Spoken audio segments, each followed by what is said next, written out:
Good morning, good morning, good morning, good morning mga idol. Magandang araw po mga idol. Ito naman po sa inyo, kay Idol, narito naman po at maingay na naman po. Inaanyahan po namin kayo, napuntahan niyo po ang aming bakery mga idol. Ito po, may bago na naman po kaming luto na pinagpamalat sa inyo rito. Walang iba po, ito po ang aming napakasarap na pandesal. Ito po, ayan po, napakaswabing-swabe po niyan. Talaga pong 300 lang po yan. Talaga pong swak po sa ating budget mga idol.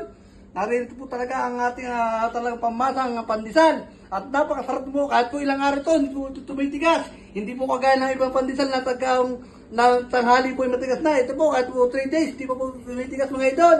Kaya inaanyahan po namin kayo mga idol na putahin niyo po yung aming bakery.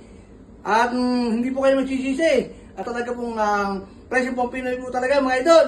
Kaya mga idol, maraming po salamat sa mga followers po namin.